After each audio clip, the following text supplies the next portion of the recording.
Well, good afternoon, everyone. I want to thank everyone for their flexibility. I call this hearing to order, and a quorum is present. Without objection, the chair is authorized to declare a recess at any time. I want to welcome all members and witnesses to today's Oversight Investigation Subcommittee hearing, which is creating a welcoming VA and building equity for veterans through legislation. I'd like to quickly remind all participants of some of the items to facilitate today's virtual hearing. If you're experiencing any connectivity issues, please make sure you or your staff contact our designated technical support so those issues can be resolved as quickly as possible. Members should continue to remain visible on camera for the duration of their participation in the hearing unless they experience connectivity issues or other technical problems. When you're recognized, you'll need to unmute your microphone for about 2 or 3 seconds before speaking. Pause for 2 or 3 seconds before speaking so that your words are fully captured on the live stream. And if you wish to have a document inserted into the record, please ask for unanimous consent and have your staff email it over to veteransaffairs.hearings@mail.house.gov. Any questions before we begin today's hearing? While hearing none, we'll proceed. I ask unanimous consent that Representative Rice be permitted to join today's hearing so she can speak about the legislation under consideration or related issues and legislation. Without objection, so ordered. Now recognize myself for an opening statement. Today's hearing will examine legislation to create a more equitable, inclusive, and accessible Department of Veterans Affairs. All veterans, no matter their race, gender, sexual orientation, age, or other status, should receive high-quality care and benefits earned during military service. Sadly, I continue to hear from too many constituents who are being unfairly denied such service or are feeling unwelcome at VA. I know that Congress can and should do more without delay to ensure that VA is free of bias and discrimination. Correcting these challenges is a priority for this subcommittee. In May, we held a hearing on diversity and inclusion issues facing the department's workforce. Also, the committee made progress this year by approving legislation, including the bipartisan Protecting Moms Who Serve Act and the Improving VA Accountability to Prevent Sexual Harassment and Discrimination Act. I look forward to these and similar bills becoming law. So today we'll examine more legislation that will take important steps to ensure equity in VA programs. Frustratingly, many veterans are still denied vital benefits and services due to effects of long defunct laws and rules. Notably, today's hearing occurs 2 days after the 10th anniversary of the repeal of the Don't Ask, Don't Tell policy. And although that's been repealed, this unfair policy created barriers to benefits that still exist today for thousands of veterans with other than honorable discharges due to their sexual orientation or gender identity. We can't make up for the suffering that these veterans have experienced, but it's past the time for the country to provide every benefit possible that these patriots deserve moving forward. This week, Secretary McDonough announced that VA will take steps to remove barriers that those veterans face who are still unable to access their benefits due to the remnants of this and other unfair policies, and I applaud this effort. I'm committed to working with VA and with the veteran community to untangle the complex web of benefit, eligibility, and discharge status issues that are faced by each deserving veteran. I'm proud to have introduced the Securing the Rights Our Veterans Earned or SERVE Act to end this injustice that's been done to the LGBTQ plus members of the military.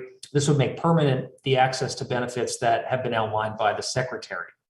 Now, members of Congress may balk at the financial cost for VA of this expansion to access benefits, but we should have been paying for these benefits for years. And if it wasn't for the anti-LGBTQ policies at DOD and VA, as a Congress, we must have the courage to fight for what is right and for what is just.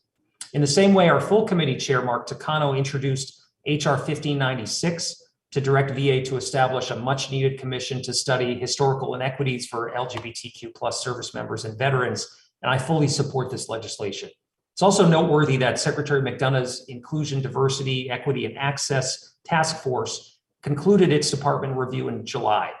I'm encouraged by the steps it identified to move VA toward inclusivity and equity, including improved governance, training, data collection, recruitment and retention, and veteran engagement. I think VA's strategy will require unequivocal dedication from every corner of the department to bring lasting and effective cultural change. Today, our subcommittee will hear more about this strategy and consider complementary legislation to correct injustices, ensure veterans receive the benefits they've earned, and to foster a more inclusive VA. Congress must address antiquated policies that discriminated against women veterans. H.R. 2385, the Justice for Women Veterans Act, directs the Government Accountability Office to examine the plight of service members forced to separate from the military because they became pregnant or parents under military policies from the 1950s, 60s, and 70s. We'll also consider legislation that ensures VA's advisory bodies are diverse and inclusive. I have a bill, HR 4845, that would establish an advisory committee on LGBTQ veterans to advise the secretary. Similarly, Ms. Delbenny's HR 3930, the Voices for Veterans Act, would expand the membership of the Advisory Committee on Minority Veterans to include LGBTQ veterans. HR 2806, the Honoring All Veterans Act, would require changes to VA's current motto to be more inclusive of all those who are served by the department. I understand Secretary McDonough has directed a review to identify a more inclusive motto, and I'd like to hear more about this review and how VA is seeking input from Congress and the veteran community on this issue. Two bills being considered would improve the quantity and quality of data to better inform its programs and services for veterans. Health Subcommittee Chair Brownlee has a bill, Every Veteran Counts Act, which would improve how the department gathers and analyzes demographic and other critical information. The VA Inclusion, Diversity, Equity, and Access Data Improvement Act would also improve VA's access to information, including from other federal agencies and sources. Look forward to hearing from our witnesses about these initiatives, and I'd like to turn things over to Ranking Member Mann for 5 minutes for an opening statement. Well, thank you, Chairman Pappas, and thank you to our witnesses for being here today and providing your testimony. Before us are 8 bills that the majority believes will increase equity for veterans. I share the objective of a fair and functional VA where veterans from all walks of life have access to the health care and benefits they have rightly earned through serving our great nation. Studies and advisory committees can be useful. However, VA already has 24 advisory committees, and I'm skeptical that requiring new studies and creating a new advisory committee to examine policies all the way back to the Revolutionary War will lead to improved care for veterans who need it now. Additionally, some of the bills before us would require VA to study and analyze Department of Defense policies. I do not believe this is a proper use of the VA's time and taxpayer dollars. If any agency were to study and opine on discharge statuses and the history of military policy, it should be the DoD, Department of Defense, not the VA. The VA, I believe, shares my concerns. In written testimony, VA raised a number of issues regarding the legislation before us today, including their belief that Department of Defense should have a role in some of these provisions. I hope to hear more about that today. Additionally, I'm troubled by the apparent redundancy and impracticality of 2 draft bills on this agenda, the VA IDEA Data Act and Every Veterans Count Act. The VA IDEA Data Act would designate the VA as a statistical agency alongside the Census Bureau, the Bureau of Economic Analysis, and the Bureau of Labor Statistics. I have no doubt that the VA has untapped potential as a source of data about veterans. But data collection and analysis are not core missions for the department, and I'm concerned that putting VA into business as a statistical agency would distract from VA's core mission of caring for veterans. The Every Veterans Count Act would require VA to publish a database of aggregated information about veterans. It would write 15 extremely detailed categories of information to be collected into law. VA already conducts a national survey of veterans roughly every decade. In my opinion, Congress intervention to control the survey process is unnecessary and potentially counterproductive. This committee must be very careful when considering these policies. We need to ensure that every investment made in VA translates to improvements for the individual veteran receiving care and benefits. Also, I would note that the SERV Act may receive a mandatory score from the Congressional Budget Office. If so, I look forward to the minority identifying necessary offsets to address that score before this bill moves forward. I also have serious concerns about the equity issues presented in the SERV Act by requiring VA review some discharges but not others. I hope to learn more about that today. Finally, this past Friday, news broke that VA is changing its eligibility standards to allow for veterans given other than honorable discharges due to their sexual orientation to receive upgraded benefits that may lead to them being eligible for VA health care and some additional benefits. This change is very similar to the requirements in the SERV Act, which VA does not fully support due to quote, technical issues and numerous open questions about the applicability of the language, end quote. I agree this is a complex and technical area, but I'm focused on how VA has overcome these complexities on their own. I'm also interested to learn how these reviews will impact the ever-growing backlog of claims for disability benefits. As the saying goes, the devil's in the details, and I hope to learn much more about new policy this afternoon. I look forward to hearing from our witnesses about these bills and how we can make them better. Again, I thank everyone for being here today. And with that, Chairman Pappas, I yield back. Well, thank you very much. I see we're joined by Full Committee Chair Mark Takano. I'd like to recognize him for 5 minutes for any opening comments.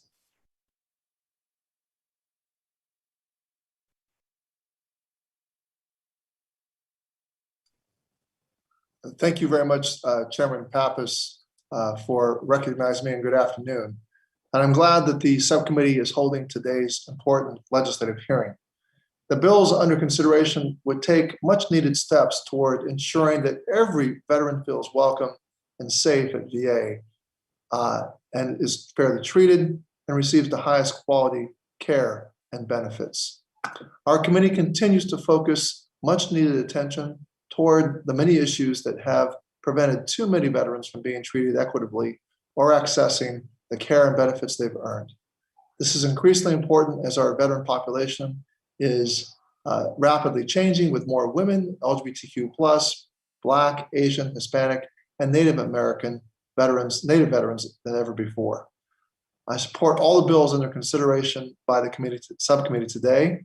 Each provides a solution to a narrow but ongoing or even historic shortcoming regarding inclusion, diversity, or equity, and provides additional tools needed to support ongoing goals. Let me first mention a bill that I have sponsored. Since before the founding of this country, members of the LGBTQ+ community, and especially those in the uniformed services, have been subject to myriad practices, or myriad discriminatory practices and policies. Even as they swore to protect and defend their country, both in peacetime and in war, LGBTQ+ service members faced an additional threat from within their own ranks: the threat of humiliation, forcible discharge from service, and even violence or imprisonment for being who they were.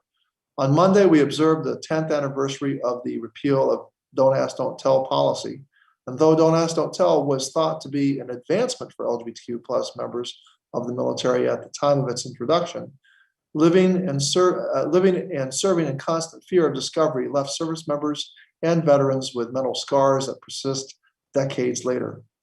My bill, HR 1596, directs VA to establish a commission, a presidential level commission, to study such long-standing inequities for LGBTQ+ service members and veterans. The commission will identify and compile information about the history of military policy regarding LGBTQ+ and sexual orientation and gendered identity. It would hold public hearings, identify impacts of the discriminatory policies on service members, and make recommendations to remediate those effects. To avoid repeating sordid episodes from our nation's past, we must fully account and understand the breadth and depth of what transpired. And when we have identified discrimination, we must take swift action to root it out and make whole those who have been wronged. That is why I also voice my strong support for Secretary McDonough's directive to provide VA healthcare and benefits to veterans with, quote, other than honorable, end quote, discharges due to sexual orientation, gender identity, or HIV status. This directive shows me that Secretary McDonough is willing to listen to the veteran community and take direction take direct action within his authority to back up his commitment to inclusion, equity, and access. And while I support Secretary McDonough's directive, I also recognize that a more permanent solution is needed to ensure LGBTQ+ veterans are not whipsawed by a future change in VA administration. And that's why I support Chair Pappas's bill, the SERV Act, which will change existing statute to permanently extend eligibility for VA services and benefits to those who were discharged due to their sexual orientation and gender identity, including under Don't Ask, Don't Tell. Chair Pappas's bill will help these veterans access medical services, disability compensation, mental health services, and other benefits they have been deprived of, despite having fully earned them through dedicated service in the uniformed services. LGBTQ+ veterans held up their promises to serve and defend this country. Congress and VA must now do the same. There will be a financial cost to provide the earned benefits that have been denied so far to these veterans. But let me point out to my colleagues that this was a cost we willingly accepted when we accepted these patriots into the ranks of our uniformed services. We should not deny any veteran their right to earn services. The other bills before us today include those that explore the dynamics of other injustices or equip VA to be more inclusive, equitable, and accessible for all veterans. These bills will not undo years of injustice at VA, nor will they instantly create the department-wide cultural change that VA needs. But these bills are straightforward, concrete steps to remove barriers that for too long have unfairly denied veterans access to the benefits they've earned. I am encouraged by what we have seen so far from Secretary McDonough this year, and I look forward to receiving updates on the progress of implementing his recent policy directive and the IDEA task force's recommendation for the coming months. Together, we can make VA a more welcoming and equitable place for all. I yield back, Chairman Pappas. Thank you very much, Chairman Takano.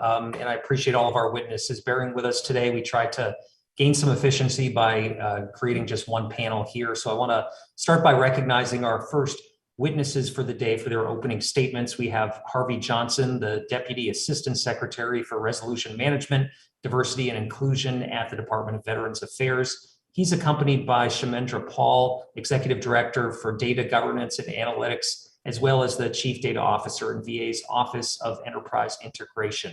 Mr. Johnson, you have 7 minutes. Good afternoon, Chairman Pappas, Ranking Member Mann, and members of the subcommittee. As you mentioned, with me today is Mr. Shamendra Paul, Chief Data Officer for the Department of Veterans Affairs.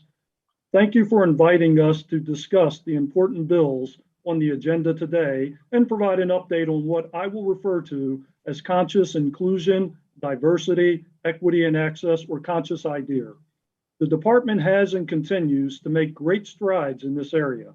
The aim of all the bills today are in line with our mission to ingrain conscious IDEA into the fabric of all that we do in VA. The philosopher Victor Hugo once said, "Nothing else in the world is so powerful as an idea whose time has come." And I appreciate the power of that statement, as VA is at an inflection point, which provides a remarkable opportunity for the department to proactively examine and improve IDEA. We are focused on creating a culture guided by such principles as empathy and accountability to review and rethink policies and programs that may have caused unintended barriers. Central to that effort is fostering opportunities to conduct deep listening sessions and gain the perspectives of veterans, employees, and community partners.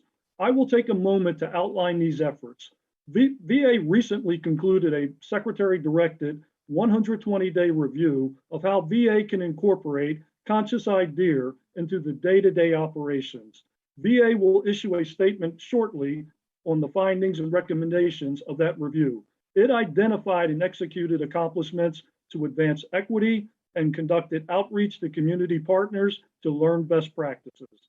VA seeks to evaluate the intersectionality of systemic inequities and address institutional barriers to employee development, access, and service delivery to improve the veteran experience with a VA combined services. We strive to understand barriers to opportunity with the goal of providing everyone with the fair access to healthcare benefits and services. VA underpins its equity agenda by using a human-centered design and capturing insights of VA customers from underserved communities. This effort provides us with an understanding of bright spots and pain points in the veteran's journey as they engage the VA. The department is institutionalizing equity assessments into VA's mission and recently partnered with a federally funded research and development center to conduct a rigorous assessment of specific VA programs and services. VA is also journey mapping the employee experience from recruiting and onboarding to separation or retirement, so that we may translate those moments that matter into tangible tools and actions. VA continues to embed equity in the Veterans Health Administration's operations, benefits, and services through understanding healthcare disparities. The current VA medical package under 38 CFR excludes gender affirming surgery. An executive memo was signed by Secretary McDonough in June of this year to start the rulemaking process to enable VA to provide a full continuum of care for veterans who are transgender. In addition, VA continues to approach the inequitable access to the benefits claims process for all veterans, to include American Indian, Alaska Native veterans due to the community's predominantly remote locations. VA consulted with tribal governments to develop partnerships that enhance access to services and benefits by veterans and their families. One notable outcome from these collaborations was the development of tribal claims clinics. The VA is working to establish a partnership with the Department of Commerce to empower minority women veterans to become entrepreneurs, and is collaborating with the Office of Women's Health to enhance women veterans' access to information about issues and programs that specifically address their concerns. Secretary McDonough centered the department's strategic vision on 4 fundamental priorities: advocacy, access, outcomes, and excellence. Access and outcomes are strategic principles that guide the department's efforts to integrate an equity agenda into VA's core mission. With regard to data, VA appreciates the importance of managing our data as a strategic asset to include improving quality, completeness, and the utility of foundational equity concerns. Secretary McDonough announced the VA data strategy, and the department remains on track to publish the implementation roadmap by the end of the calendar year. Turning to the legislation on the committee's agenda today, I'm happy to discuss where we don't offer unqualified support for certain bills. However, I want to assure the committee that that does not at all reflect a lack of full commitment to these issues. For all the bills, we stand ready to be proactive in our collaboration efforts with the committee on legislation. In closing, equal opportunity is the bedrock of our nation's democracy. We seek excellence in all we do for veterans by leveraging the strength and diversity that defines our country, veteran population, and the VA workforce. In partnership with the committee, we will continue our pursuit to uncover, analyze, and eliminate barriers to IDEA. We embrace an inclusive VA where we create with our partners and stakeholders a new future, and a VA committed to ensuring the dimension of humanity, a true appreciation of IDEA, and fairness to all in the wide range of services that we provide. My colleague, Mr. Paul, and I are happy to answer any questions you or the other members of the committee may have. Thank you for listening to me. Well, thank you very much, Mr. Johnson. I appreciate your comments and your commitment. We will now move on to our next witness. We're also joined by Marquis Fairfield, the Assistant National Legislative Director for Disabled American Veterans. Mr. Fairfield, I recognize you for 5 minutes. Thank you. Chairman Pappas, Ranking Member Mann, and members of the subcommittee. Thank you for inviting DAV to testify at this legislative hearing. DAV is a congressionally chartered veteran service organization comprised of more than 1 million members, all of whom are wartime disabled. Each year, our members gather at National Convention to adopt resolutions that comprise our legislative program, specifically the legislation and policies we will support or oppose. Based on these resolutions, my full written statement lays out our positions for all the bills on today's agenda. However, I will focus my oral remarks on just a few. The bills being considered today seek to build equity for all those who have served. We know that many veterans have faced discrimination, both during and after their military service, which has had far-reaching impacts and in many cases has created barriers preventing certain veterans from accessing their earned benefits. DAV believes it is critical to properly acknowledge every veteran who upheld their oath, affording them the dignity befitting their service and to ensure they receive the benefits and health care they've earned, particularly those who have suffered injury or illness. Mr. Chairman, DAV supports H.R. 1596, legislation that would establish a commission to identify the history of military policy regarding LGBTQ, sexual orientation, and gender identity from 1778 onward and explore its impact on active duty members and veterans from this community. The commission would be required to hold public hearings and gather testimony from veterans and service members impacted to examine the lasting effects of such policies on health, psychological well-being, finances, and employment. We support this bill in accordance with DAV's statement of policy, which calls for enhanced outreach to ensure that all disabled veterans receive all benefits they've earned and that the American people understand and respect the needs that these veterans encounter as a result of their disabilities. If established, we urge the Commission to focus on recommendations for corrective actions that DoD and VA can take now to ensure that we assist today's veterans with the impact of discrimination or discriminatory policies. DAV supports H.R. 2385, the Justice for Women Veterans Act. This bill would require a GAO study on involuntary separations and discharges of women due to pregnancy or adoption of a child while serving in the armed forces between 1951 and 1976.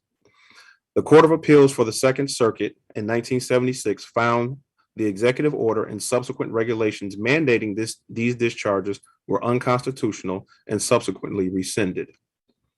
The GAO study would help identify trends among women who were involuntarily separated under these circumstances and determine how those separations may have impacted their ability to access VA healthcare services and benefits.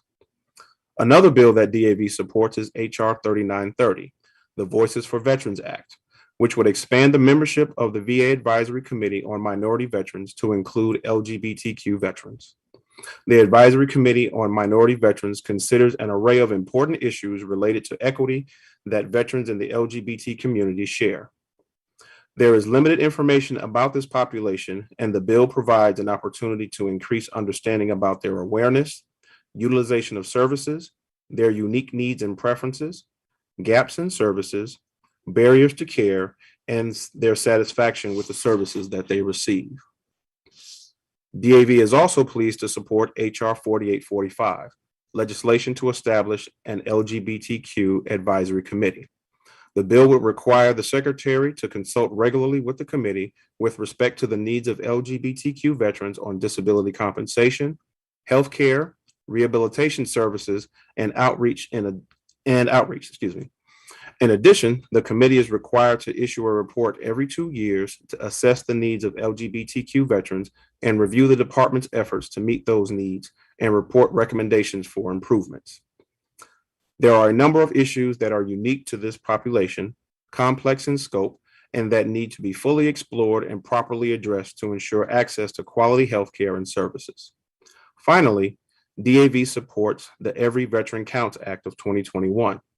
Legislation that would require VA to conduct and publish a survey of veterans every 10 years that contains specific information about veterans' demographic characteristics, including gender identity, sexual orientation, employment, housing, and exposure to environmental hazards. The survey would also ask about service-connected status and utilization of VA services in healthcare. Chairman Pappas, this concludes my remarks, and I welcome any questions that you or members of the subcommittee may have. Thank you very much for your comments. Next, we'll hear from Jennifer Dane, Chief Executive Officer and Executive Director for the Modern Military Association of America. Ms. Dane, you have 5 minutes. Thank you so much, Chairman Pappas, Ranking Member Mann, and the House Committee on Veteran Affairs and the subcommittee. I'm Jennifer Dane. I'm an Air Force veteran and the Executive Director and CEO of the Modern Military Association of America, which is the nation's largest LGBTQ+ military and veteran nonprofit dedicated to advancing fairness and equality, and we appreciate the opportunity to be here. Our organization fully supports all bills that are being presented today and believes in the criticality of all of these in regards to our current veterans and those of the past. The equality and equity lens should include every single veteran who has served in the world's greatest military.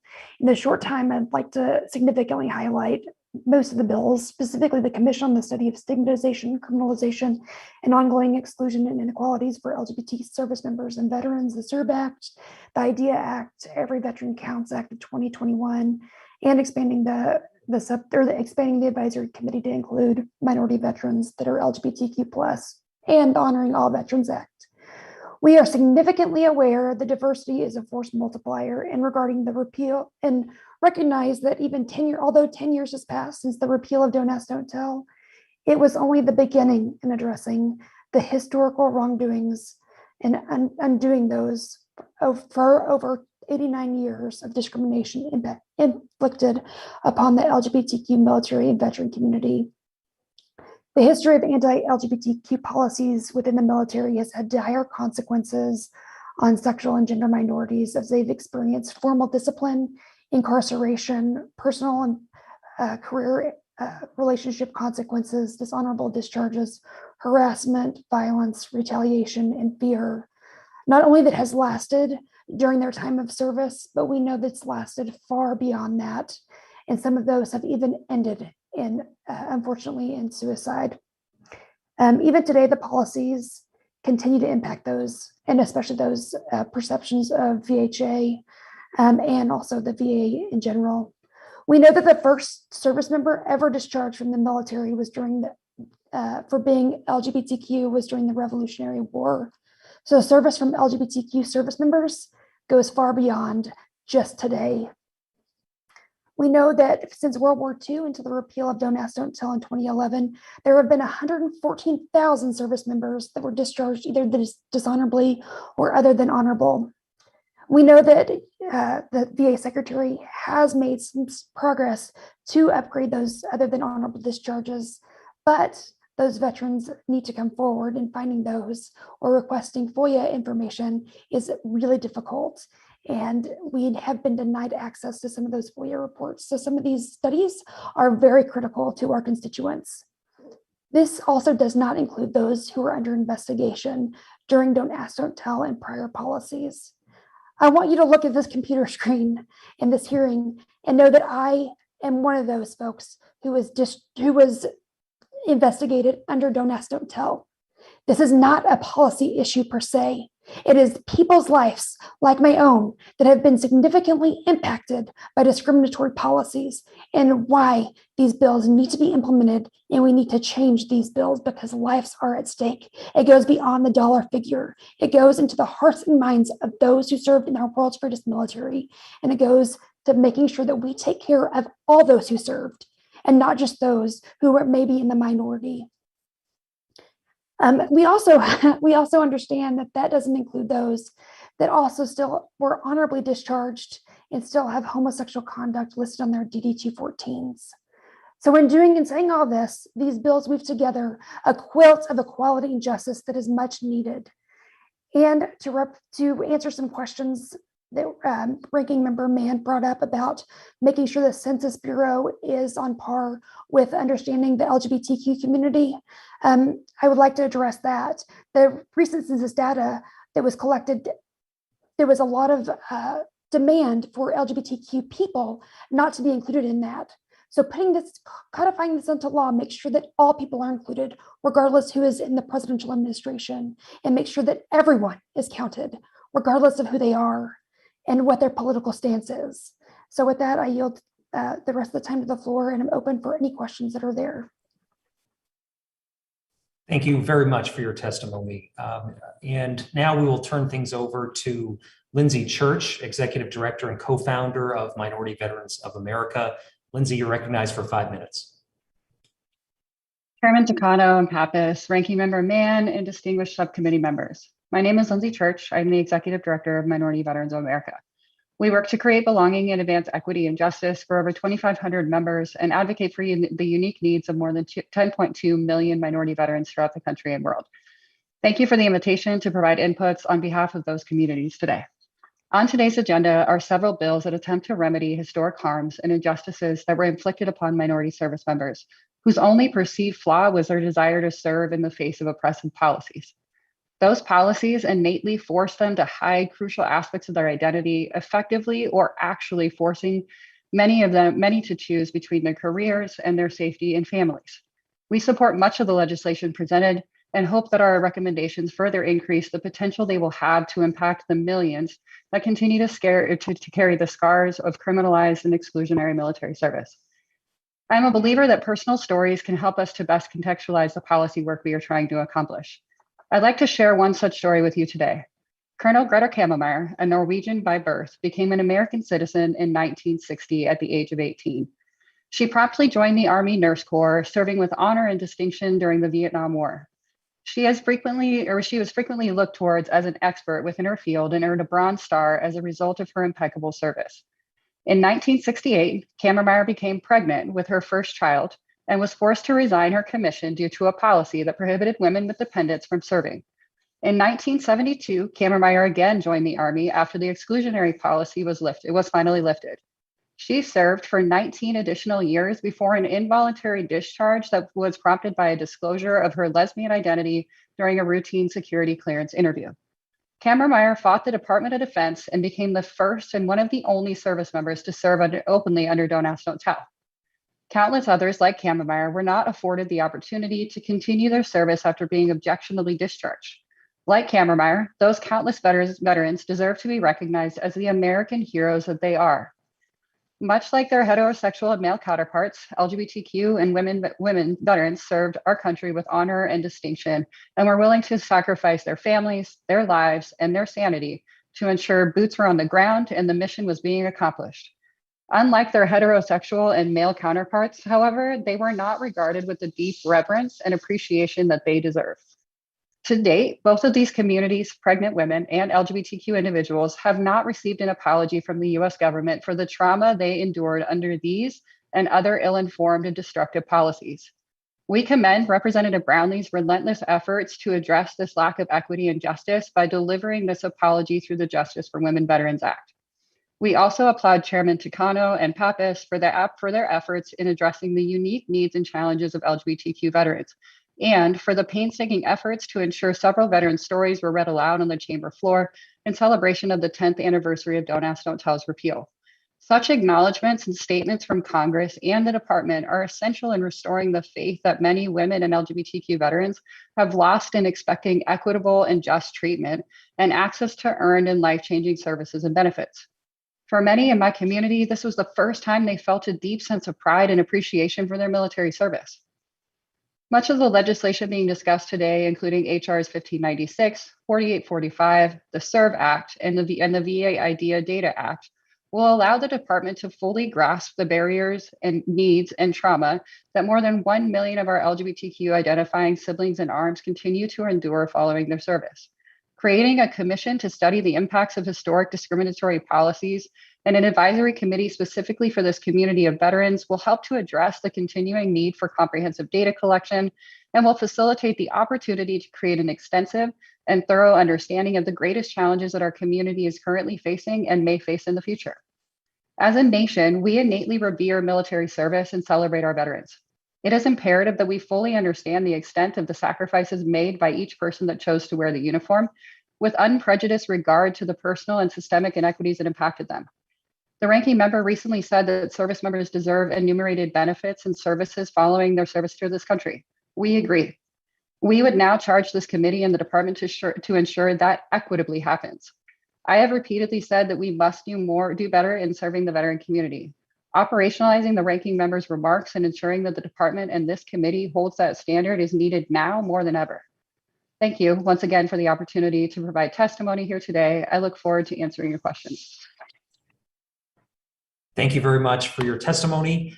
We have one further witness before we turn it over to member questions, and that's Peter Purkowski, a clinical instructor at the Veterans Legal Clinic of the Wilmer Hale Legal Service Center of Harvard Law School. Mr. Purkowski, thanks for joining us, and you're recognized for 5 minutes. Thank you, Chairman Pappas, Chairman Takano, Ranking Member Mann, distinguished members. My name is Peter Purkowski. My pronouns are he, him. I'm a clinical instructor at the Veterans Legal Clinic at the Legal Services Center of Harvard Law School. Though I was chosen to represent the clinic, my testimony reflects not just my work, but that of many people there, and I'm grateful for their input and support. My attorney colleagues at the clinic and I, and the student lawyers we supervise, represent veterans and their families across the spectrum of sex, race, ethnicity, sexual orientation, gender identity, and socioeconomic status. Our clients are veterans whom the current system does not serve well, and who therefore need significant legal assistance or advocacy. In the words of the VA's witness, Mr. Johnson, today, we know where the pain points are because we struggle against them daily. But we aim to change that. We love helping our clients, but our goals go beyond solving individual legal problems. We also promote systemic reforms that help more broadly. For that reason, we're grateful to be here to talk about ideas for structural changes that will make a difference in the lives of all veterans. As the chairman noted, on Monday, we celebrated an anniversary. 10 years ago, discriminatory laws and regulations known as Don't Ask, Don't Tell officially ended. Many in the LGBTQ community thought that the work was finished. It wasn't. For trans people, the fight for equal and open service didn't end until this year. And for the veterans harmed under regulations that criminalize their orientation and their conduct, which go back over a century, long before Don't Ask, Don't Tell, 10 years ago was only the start of the effort, not just to restore honor and dignity to their service, but also to bring them a measure of justice. What is the scope of our task? The number 14,000 is mentioned a lot. It's the estimated number of people separated under Don't Ask, Don't Tell. But the key number is 114,000, the estimated number of people separated between World War II and 2011 due to sexual orientation. Tens of thousands more transgender veterans are not included in that number. Countless more were targeted for sexual orientation and gender identity, but were separated for pretextual reasons. So many of these separations were undesirable or other than honorable, and therefore presumptively ineligible for VA benefits and services. So we have a lot of work to do. Sadly, in the decade or so that I've been working in the legal and advocacy space for the LGBTQ military community, I've learned that the current system is not fit for the purpose of doing justice for these veterans. I've learned that the current system, the committee's proposals here are important steps and welcome ones, but they are only partial solutions and more will be needed. We have offered several proposals and recommendations in my written testimony. Another important step, the VA's announcement on Monday stating that people separated based on sexual orientation, gender identity, or HIV with other than honorable characterizations presumptively meet the eligibility definition of veteran unless a regulatory or statutory bar is implicated. It's a welcome clarification, but it too is only a partial solution because the regulatory bars are a huge part of the problem. They are implicated in so many cases of LGBTQ people due to the long history of criminalizing non-heterosexual orientation and sexuality. My testimony does not address many other issues facing LGBTQ veterans: back pay, demotions, loss of retirement, other financial harms such as bonus and scholarship recoupment, and benefit exclusion due to marriage duration requirements, biased or insensitive staff at VAs, and a list of healthcare exclusions. I focus on the court issues needed to restore this veteran population to a place where they can feel not discarded, but welcome, not punished, but valued. And while my testimony focuses on LGBTQ veterans, much of it applies to other underserved populations because the VA's regulatory bars also disproportionately exclude veterans of color, veterans with mental health conditions, and veterans at risk of suicide. I could go on, but my time is running out, and I'm sure you'd like to ask us questions. So thank you for this opportunity, and I'm happy to answer any questions you have. Well, thank you very much, Mr. Purkowski, for your testimony. We will now move on to questions, and I'll begin by recognizing myself for 5 minutes. Chairman Pappas, Mr. Chairman, if I may. Yes, Mr. Sablan. Thank you. If I may, Mr. Chairman, respectfully, I ask the unanimous consent that I would speak out of turn and testify to my bill, HR 3730. Mr. Sablan, I'm happy to yield my time to you. I'll recognize you for 5 minutes. Well, thank you. Thank you very much, Mr. Chairman. I really appreciate that. Chairman Pappas, Ranking Member Mann, members of the subcommittee, and thank you very much for holding this hearing on marginalized veterans. This hearing gives me the opportunity to speak to HR 3730, my bill proposing to create a Veterans Administration Advisory Committee for marginalized veterans residing in the Northern Marianas, in the insular areas, and in the freely associated states. Veterans in these areas face barriers to VA services no veteran should be required to tolerate. In the Northern Marianas, as in the freely associated states, there are no VA regional medical centers, no CBOC, and no vet center.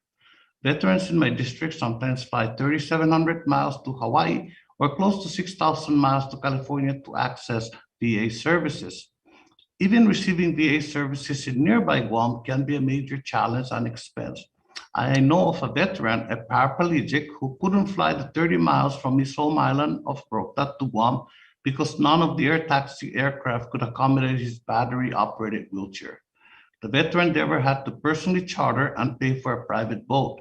And since the boat's cabin was too small for his wheelchair, he had to travel the 30 miles in open Pacific Ocean water with his wheelchair lashed to the boat's deck. This is the kind of situation that departmental bureaucrats here in Washington can hardly imagine. And that is why my bill establishing a committee to instruct the Secretary of the difficulties insular area veterans face is so important. Each U.S. insular area and each of the three freely associated states would have a member representative on the advisory committee. Each would be able to describe and explain the barriers veterans face in receiving VA services. We all agree we have a duty to care for those who join the uniformed services. Yet, when a veteran must hire a boat and strap his wheelchair to the boat's deck to get to where he can obtain medical care or get to an appointment, we can probably agree we're failing in our duty. Establishing an advisory committee will not necessarily provide the every need of veterans who reside in these geographically remote areas of America, but these veterans will at least have a way to inform the lack of VA services and resources with the Secretary of Veterans Affairs.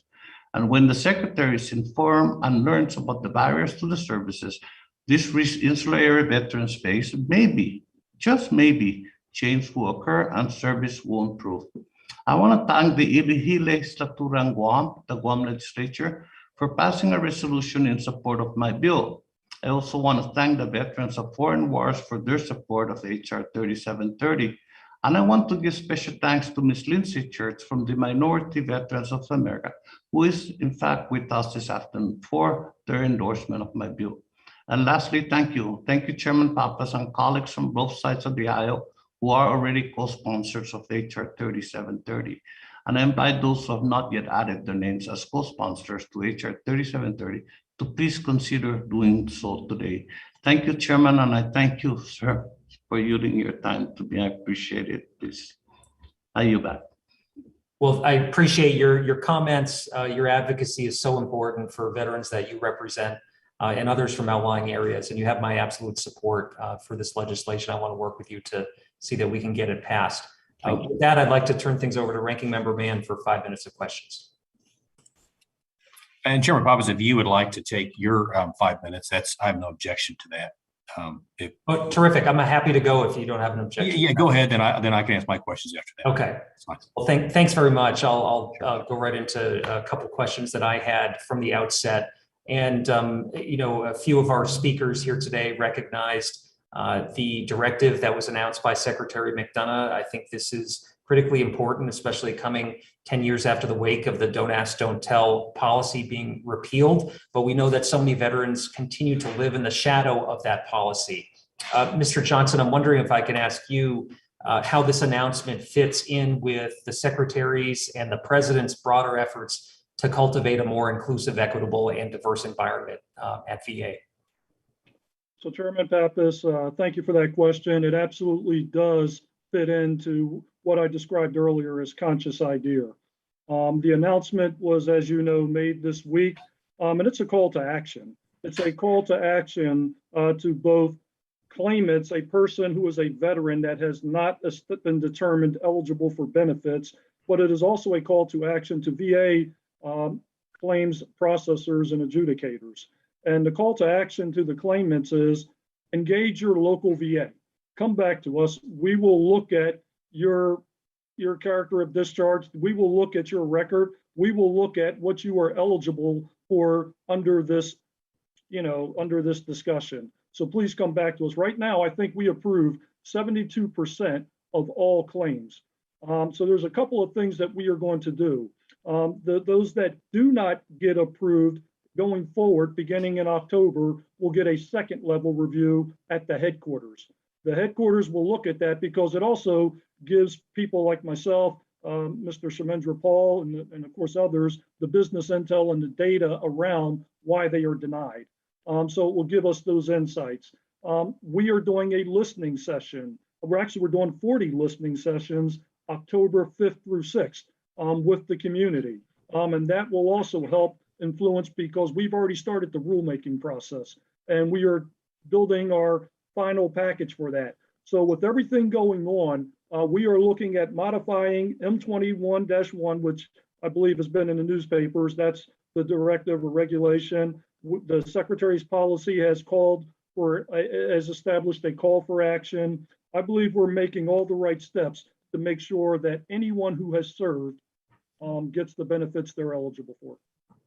Well, thanks for that. And I know a number of veterans are waiting on further details here. And for folks who have felt left out or left behind, not just over the last 10 years, but during the 17 years of Don't Ask, Don't Tell, this is an important moment. One story that I have is from a veteran named Gina Palute, served in the Marine Corps. She called being a Marine the proudest accomplishment of her young life, proud to be serving her country. But less than 2 years after joining the Marines, she was involuntarily discharged, and her DD 214 states the reason is homosexuality.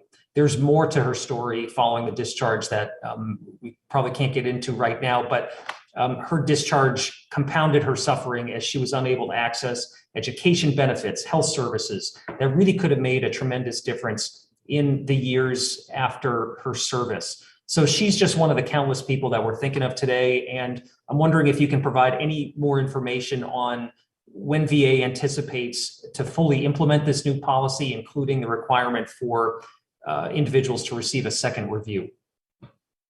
Absolutely. It's going to be a graduated response. And I say that because some of it has already started.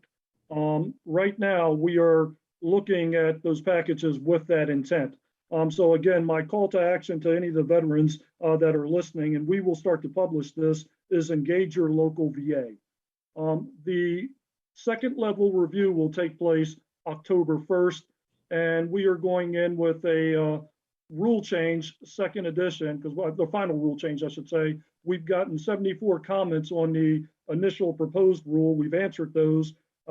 We will do the final rule change sometime after those listening sessions on the 5th and 6th, because we do want to hear from those partners, stakeholders, veterans, and others.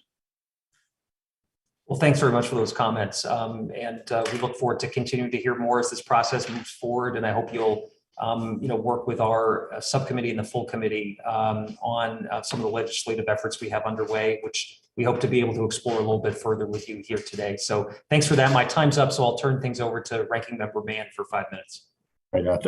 Thank you, Chairman Pappas. And my question is also for Mr. Johnson in many ways, following up to that. Can you elaborate on more specifics on how the VA will assess discharge statuses under the new policies announced last week? What specific guidance has gone out to the field for reviewing these discharges so far? Thank you, Ranking Member Mann. The guidance so far is there's a Secretary's dated policy of 17 September, and the actual directive that we follow is M21-1. So I spoke with the Veterans Benefits Administration yesterday. They are in the process now of an IPT being established to take the Secretary's memo and update that, and we will start to communicate that. Some basic communications, I believe, have gone out on the website, but just know that we have communications forthcoming and how we will do that. Again, I would say the message is this is not a law change, and I don't want people to, and I know you know that, but I'm not sure that everybody understands. This is not a law change. What it is we are working within the confines of what we already have to look at those discharges as they relate to Don't Ask, Don't Tell, or sexual orientation. The other thing is that review I talked about, that's not just for LGBTQ+. That is for all categories of discharge, all denials. I'm not sure if that addresses where you were going with that, Ranking Member Mann. It certainly helps. Did the Biden administration conduct any analysis for the cost of the decision, and if one was completed, what were the results? Any sense on that? Absolutely. Thank you. We're going to get that through the rulemaking process. That is a part of the analysis that goes in. So I will tell you that that is forthcoming. We are looking at, what's going to be the capacity or the volume. I heard Mr. Purkowski say, and I have those numbers too, 100,000 for sexual orientation, 14,000 under Don't Ask, Don't Tell. Today, from talking to Veterans Benefits, we have the staff we need. We have the resources we need, but we have to look at the volume that comes in. And again, that's part of that rulemaking process for us to look at cost over. Well, if you would, maybe let my office know as you're aware of costs and specific numbers, that would, be very helpful.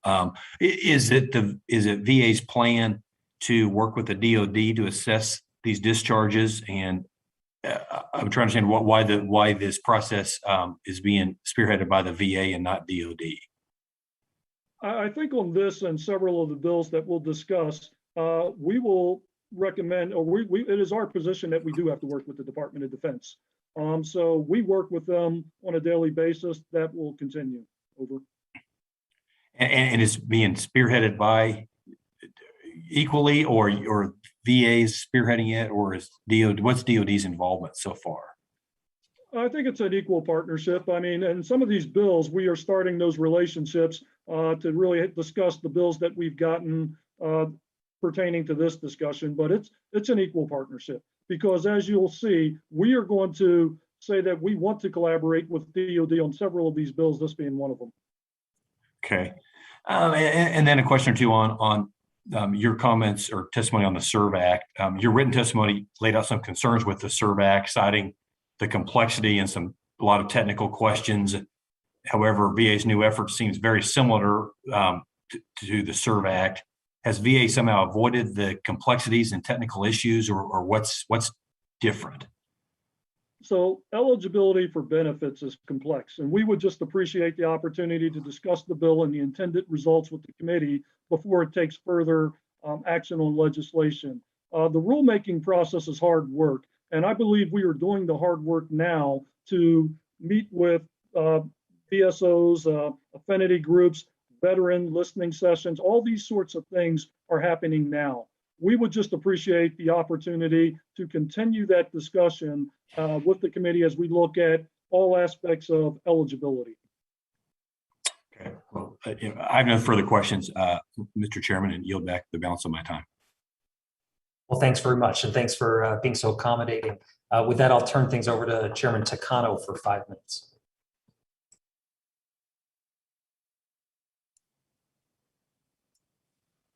Well, thank you, Ranking Member.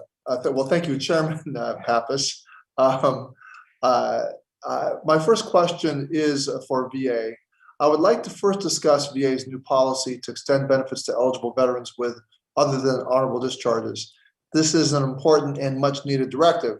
However, like all major policy changes, we need to make sure to get the details right. Similar to Chairman Pappas's SERV Act, there are complexities in determining veteran eligibility and determining the total cost of this benefit expansion. So, Mr. Johnson, does the department agree that these qualifying veterans can be identified and provided their earned benefits and services without disrupting other essential VA services and benefit programs? Thank you, Chairman Takano, for that question. VA will ensure that all eligible veterans, particularly those affected by Don't Ask, Don't Tell, but again, all eligible veterans receive the care they need. We are committed to ensuring that anyone who served that is eligible for benefits gets the care and services they need. Well, thank you for that. For all the other witnesses, we are still learning some of the details from the announcement.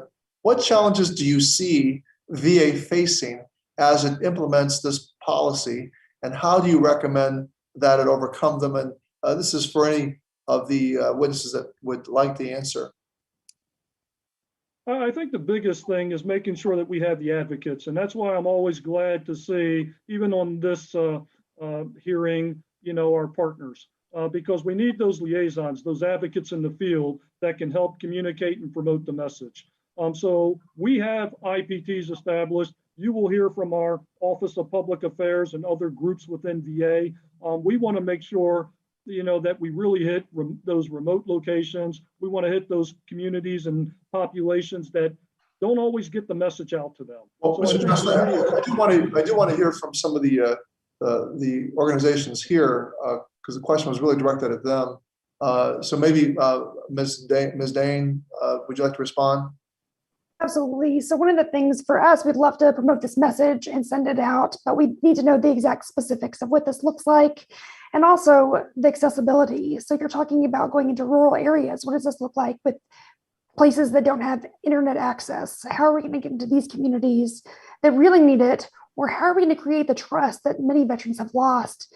And we also need to do this with trauma-informed care, because we have a lot of trust issues that come from wanting to look back at the DD-214s and really telling these veterans the reality of this is the restoration of benefits only and not specifically discharge upgrades. So what does that really look like? And having open arms for those people, but I'll yield the rest of the floor because I'd love for Mr. Purkowski and Ms. Church to be able to speak as well.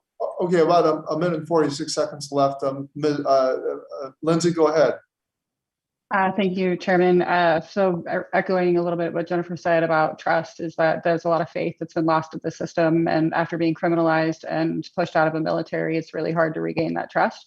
VA's reputation hasn't been that strong for a while within the community, especially the LGBTQ community. So I think there's a lot of trust and faith that has to be restored with the VA and the community. I also would echo that people need to understand why it's different. Many of these veterans were already eligible for discharge upgrades before. So it's really imperative and incumbent on VA to help us understand what is different and how sending people through this process is going to change their lives when the discharge upgrade process is already available. So those two things, along with outreach, I think one of the things about the discharge characterizations is working with DOD to ensure that we recognize who these veterans are. DOD should have access to these records and have some ability to contact these individuals. That's the like baseline is just being able to work between DOD and VA to ensure that we identify those folks and we find them. We're not going to find all of them, but we have the ability to find some of them. Okay, well, Mr. Purkowski. Yes, thank you, Mr. Chairman. I see two problems. The first is that the VA's own regulations will actually make this policy change or clarification, make them ineligible for the benefit because of the regulatory bars in 38 CFR 3.12D, including willful and persistent misconduct and homosexual acts involving aggravating circumstances. Those are under the VA's definition of, those are disqualifying. And many of the LGBTQ population, the veteran population, have those disqualifying marks because their actual orientation and sexuality were criminalized at the time they were separated. So we see that problem as well as other problems with implementing this for most of the population. Thank you. Well, thank you for that, Mr. Purkowski, and I certainly hope to hear about whether it merely will take a change of regulation or whether Congress will need to act statutorily. I yield back, Chairman Pappas. Thank you very much. With that, I'll recognize Representative Bergman for 5 minutes.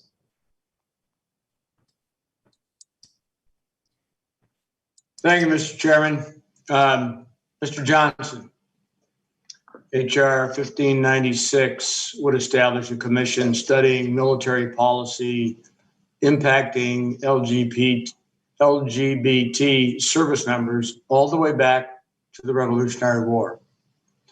This matter has a long and difficult history within our nation's military and the DoD at large. Your testimony states the DoD should, at the very least, be involved in this hearing. I agree, and I would go further saying VA should not, I repeat, not be the lead agency studying DoD policies.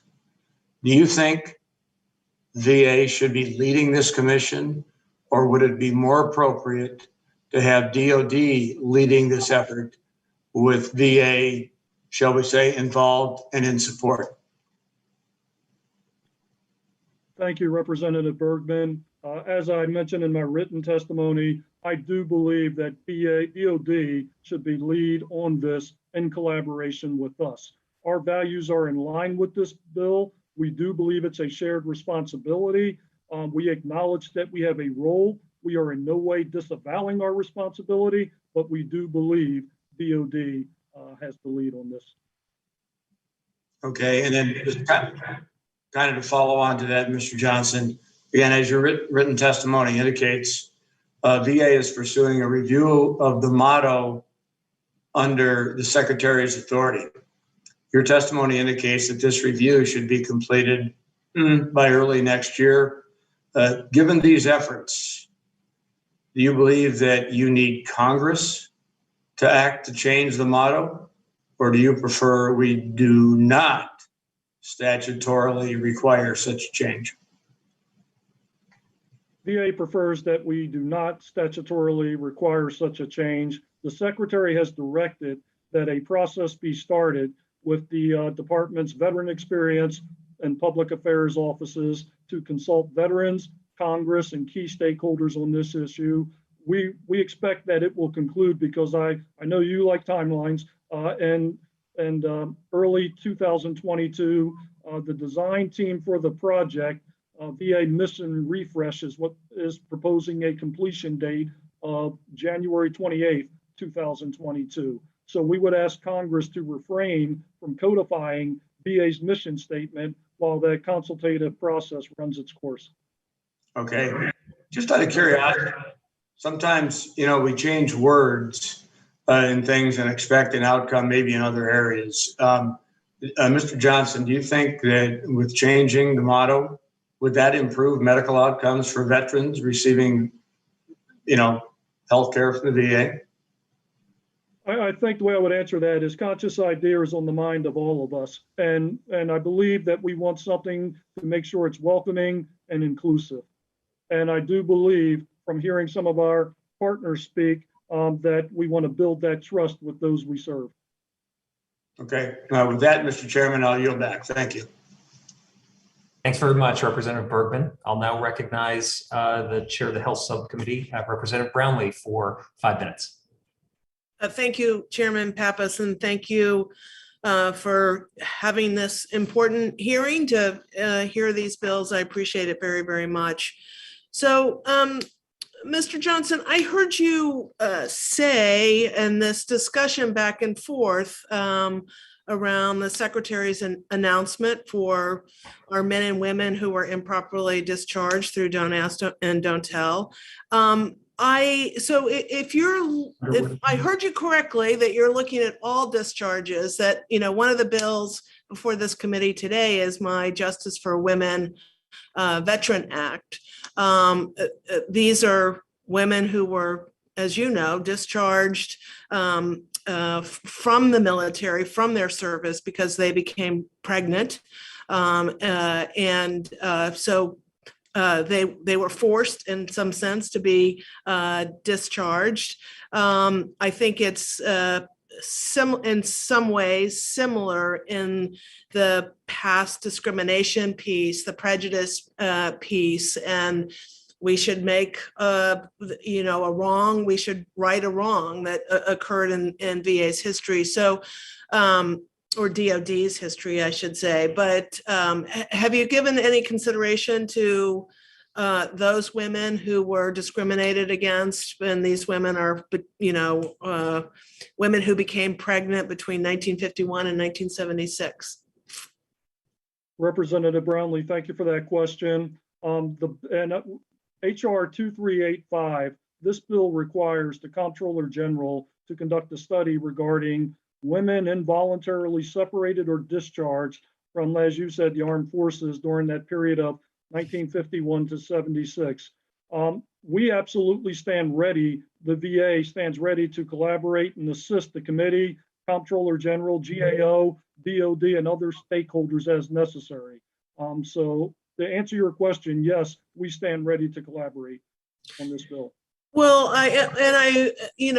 my question wasn't so much collaboration, but I appreciate that. But it seems to me that it sort of falls into a similar category in some sense. And what I have a concern, with the bill that the GAO and DOD might not be able to provide the information that we're looking for to be able to identify these women veterans who were discriminated against through that time period. And so hopefully we can, and then we will have the ability to reach out, and correct a wrong.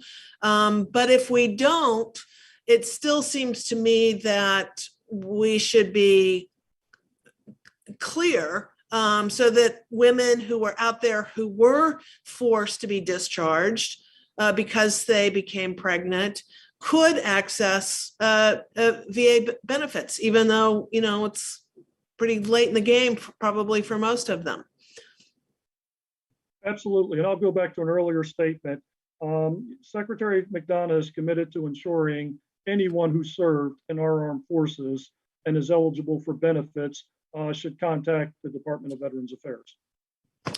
Okay, thank you. And again, we are looking at all categories of discharges, if I didn't make that clear, not just LGBTQ or others, all categories. Yeah, that's why I thought that maybe this, this cohort of women might fall into that category. Absolutely. And again, my call to action and to the members of the committee and our partners is to send veterans our way. Great. And they also get a second review if they are denied. Yeah, understood. So, I don't have much time left, but we just had an earlier hearing today on veteran suicide and, the need for data. And I feel like my Every Veteran Count Act is, part of that in terms of better reflection of data collection to be inclusive of all veterans who are serving our country, who have served our country, and who are now veterans. So I guess, if you could just, I've run out of time really, but if you could just concur that this is critical data for VA to be able to provide services for all of the different cohorts within our veteran population. Mr. Kashmendra Paul and myself concur. Thank you very much. And thank you, Mr. Chairman, for allowing me to participate today, and I yield back. Well, thank you. We're happy to have you here. We're also happy to have a new member of the subcommittee joining us, and I'll turn things over to Representative Underwood for 5 minutes. Well, thank you, Mr. Chairman. So Secretary McDonough in April 2021 established a task force to promote inclusivity, diversity, equity, and accessibility at the VA, and it was a really important step for the department. For far too long, many within and connected to the veteran community have felt unwelcome at the VA. The bills that our subcommittee is considering today will help right the wrongs of the past and set the VA on a course towards a more equitable and inclusive future. One bill that I'm particularly proud to co-sponsor is Chairman Pappas's SERVE Act, which would guarantee and protect VA benefits for LGBTQ+ veterans discharged from the armed forces due to their sexual orientation or gender identity. The SERVE Act would be a historic correction of a grave injustice for our LGBTQ+ service members.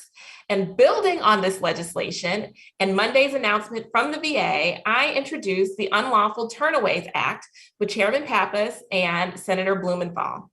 My bill would comprehensively address the VA's issues with systemic unlawful turnaways of veterans, including by conducting outreach to veterans who were turned away from the VA but might be eligible for benefits. Because it's not enough to allow veterans who are unlawfully turned away from the VA to apply for and access benefits to which they might be entitled, the VA must also reach out to these veterans and make them aware of the benefits that they're eligible for. So, Mr. Johnson, what steps is VA taking to reach out to veterans who might have been unlawfully turned away by the department, including our LGBTQ+ veterans, to ensure that these veterans can apply for the benefits to which they are entitled. Thank you, Representative Underwood. And I also want to thank you for bringing up the task force on IDEA, because that was a 120-day enterprise review across the department. Sir, I'm sorry. Can we talk about the question about the outreach? Thank you. Yeah, well, under that, we have identified 4 subgroups, and one of them is strategic communication. And one of the things that task force did is we stood up a Pride ERG. We have LGBTQ+ work groups. We have a number of work groups that have been established since, I want to say, June or July, because that's when we started to do those. We are looking to conduct that outreach using those groups. Okay, but the outreach has not yet begun. This is still an internal discussion at this point. It is, the Pride ERG stood up. They are operational. We will start to do that. It is starting to happen. Slowly. Okay, so we look forward to hearing about the outcomes of those outreach discussions. One goal of the Secretary's task force has been promoting diversity in VA hiring. These efforts must include a specific focus on expanding Hispanic representation. Currently, Hispanic Americans make up 7.1% of the VA workforce, compared to 14.8% of the relevant civilian labor force. There are clinical consequences to this underrepresentation.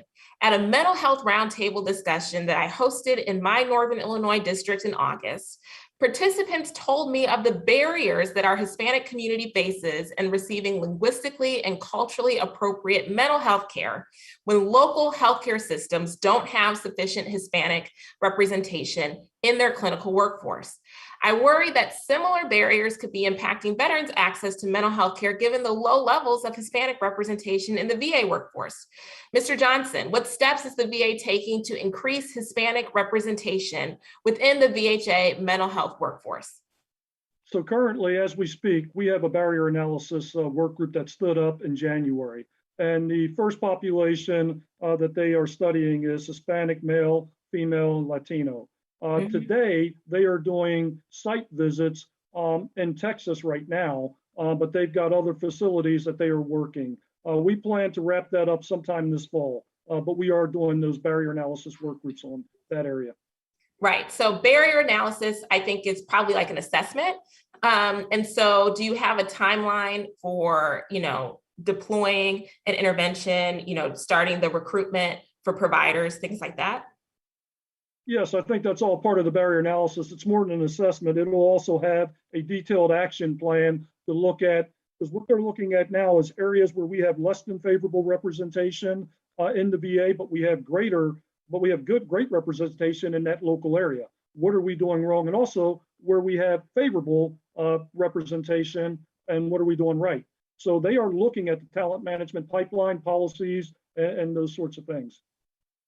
Okay. And so you think that there will be those solutions ready to deploy by the end of this year? I absolutely do.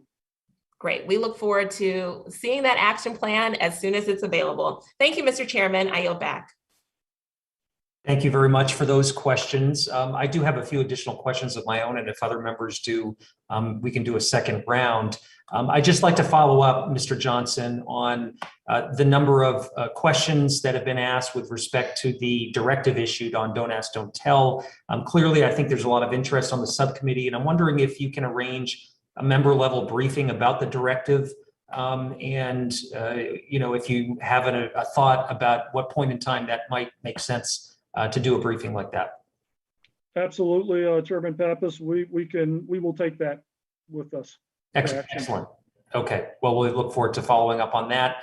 And with respect to the IDEA task force established in April, I'm wondering if you know when we're going to see the final report.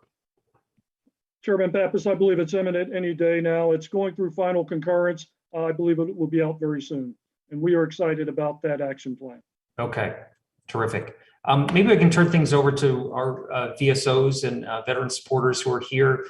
Thank you again for all of your work. I want to draw attention to a bill that I've introduced, HR 4845. It seeks to establish the Advisory Committee on LGBTQ+ veterans. Mr. Purkowski, maybe I can ask you first. You noted in your written statement that advisory committees can play an important role in helping to address the needs of marginalized populations. Can you talk a little bit about how a committee focused on LGBTQ plus veterans would affect access to VA benefits and services, and address some of the unique barriers that these individuals face? Yes, thank you, Mr. Chairman. And I'm not unique here. My other colleagues, Lindsay and Jen, also, because we talk about this, the barriers to access are not just statutory or regulatory, they're real on the ground barriers. I mentioned in my written testimony, I believe, I had a client who walked into a VA, presented his DD 214, which said other than honorable, and the reason was homosexual acts. That person was seeking care for PTS and military sexual trauma. So he should have been eligible regardless of the other than honorable, but he was told to leave and was told he's lucky he didn't get worse. So and I know Lindsay focused on this in her written testimony, that and their written testimony, that there needs to be a focus on some cultural competence and mandatory training at VA. Our populations and our constituencies are staying away because they don't feel welcome. Jennifer, do you have some thoughts on establishing an LGBTQ plus advisory committee and the role that could play at VA? Absolutely. I think this would be one of the first steps of including the trust and bringing it back to some of these veterans. It would provide a significant trust building for veterans that are in this place. I want to echo what Mr. Purkowski said also in his statement, because we do believe that we know that people are turned away, especially those that should be seen are turned away just simply because they're DD 214s. We also know that creating an advisory council would provide some more insight into what needs to go into the VA, like LGBTQ care coordinators that are only like a substantial, basically a additional duty, which should be actually funded and supported in VA healthcare facilities, or at least in regional facilities where we know that there are veterans, because there are over probably an estimated 2 million veterans that are LGBTQ. And what does that mean to them? So with that, I think you would provide just the first step of getting these veterans into the building and making sure that their care is just as important as everybody else's. And Lindsay, maybe I could turn to you. I know you've advocated for keeping the Advisory Committee on Minority Veterans focused on racial and ethnic minorities. Can you talk a little bit about your thoughts there and why you believe an LGBTQ focused advisory council would be more helpful to these veterans? Yes, sir. So I was actually formerly the Veterans Advisory Council or committee chair for Congresswoman Del Bene when the 3930 or the Voices for Veterans Act was introduced in 2019, I believe. And at the time, it was the most substantial representation that LGBTQ individuals were going to get on an advisory committee. It's my belief that in 2021, we've come far enough to understand that LGBTQ veterans are disproportionately impacted by suicide, homelessness, unemployment, substance use disorder, and many other challenges and disparities. It's important for us to be able to recognize that we need to interrogate the full experience of LGBTQ identities, especially with the history of being criminalized specifically. So it's imperative for us to be able to, if we're ever going to get to a place where we understand suicide and homelessness and unemployment from a nuanced perspective, we have to be able to look at these issues from an advisory committee level and match the Women Veterans Advisory Council that already exists and allow the Minority Veterans Advisory Council to focus on racial ethnic minorities, because the issues there are pervasive as well. Thank you for those comments. Chairman Takano, would you like to ask any additional questions? I'll turn it over to you if you would. I would, Chairman Pappas. I'm just amazed at the expertise we have before us today. I'm very grateful that you've brought all of us together. I just will point out for the record, for General Bergman, who's not with us, but the commission is not a commission that I propose to come out of VA. It is a presidential level commission. The president would appoint 7 members. The Speaker of the House would appoint 3. 2 members from the President pro tem of the Senate, 2 members from the Secretary of Defense, and 2 members would be appointed by the Secretary of VA. Well, this is all malleable in terms of the membership, but clearly it's to rise. It's a presidential level commission, which would study the stigmatization of LGBT people going back to the Revolutionary War. Mr. Purkowski, in your testimony, you mentioned the scope of the commission's investigation should be expanded to also examine the lasting effects on access to and eligibility for benefits due to military policies and the military's actions under those discriminatory policies. Can you tell me more about your thoughts on the importance of including these two items as far as the purview of the commission? Yes, thank you, Mr. Chairman. I think what I was speaking of there is sort of what we were just mentioning about the trust and the what LGBTQ veterans are carrying around with them after experiencing the hostility and the discrimination of their experience. So I have talked to many over the years, veterans from the LGBTQ population, and some of them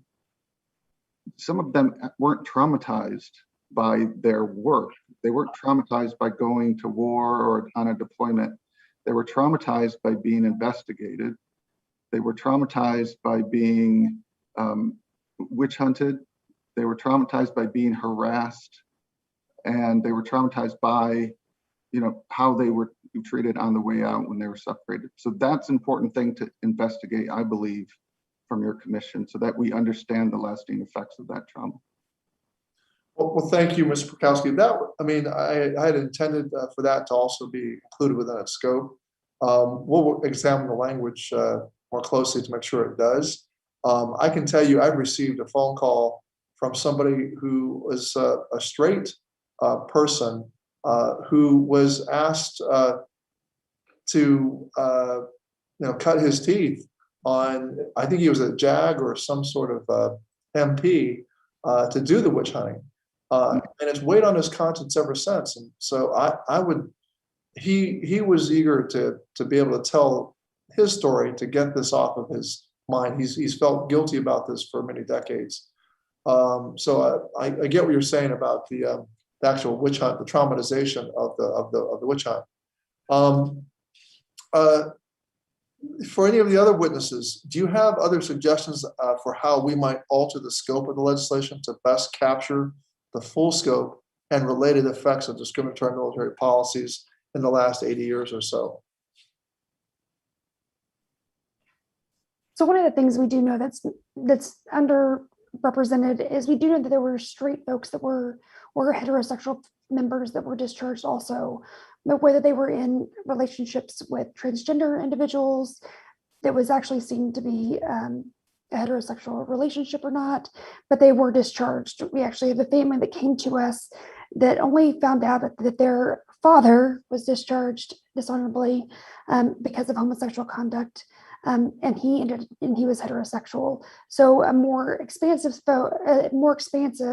look into that, and also the incarcerations and the injustices that occurred, because we do know that is a big thing. But also going back to Mr. Purkowski's view on the significant PTS that those served of those members.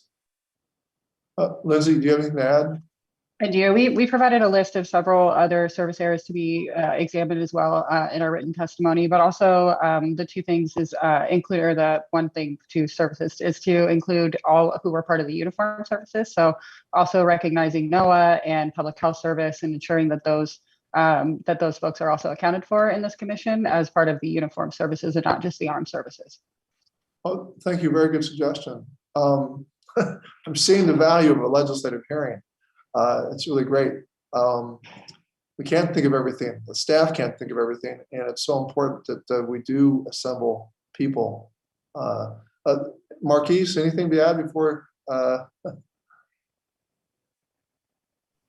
I would just concur with all the statements that have been mentioned here previously, that yes, more needs to be done. And with the statements that Jennifer and Lindsay and Peter have provided, that will be a good start. Chairman Pappas, I yield back.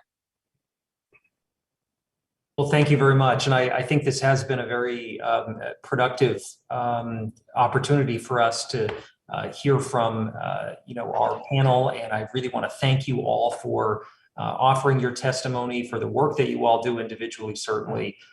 This is helpful to our subcommittee to figure out how to move forward legislatively, and we want to continue to work with you all in a cooperative manner to make sure these bills end up in the right place. So I think our members raised some important points and asked some important questions, and we know there are significant challenges that are faced by our veterans. We want to make sure that we are doing everything we can to create the most inclusive VA where we are connecting our veterans and those who wore the uniform of this country with all the services that they have earned. There are certainly going to be some obstacles, to that work, and I really appreciate the leadership that has been provided by Secretary McDonough and the team he has assembled at VA. He is taking important steps to ensuring that VA is becoming the welcoming, effective, equitable department that we all hope it can be. And the directive that we focused on in today's hearing, expanding eligibility for certain other than honorable discharges, is a long overdue step. It's going to provide critical services and benefits that these veterans need and deserve. And so we're going to continue to stay engaged in this work moving forward. I want to thank you, Mr. Johnson, and your team at VA for being part of this panel as well. And we look forward to working with you to implement and make permanent this particular policy change. So all members here will have 5 legislative days to revise and extend their remarks and include any extraneous material, and the hearing is now adjourned. Thank you all.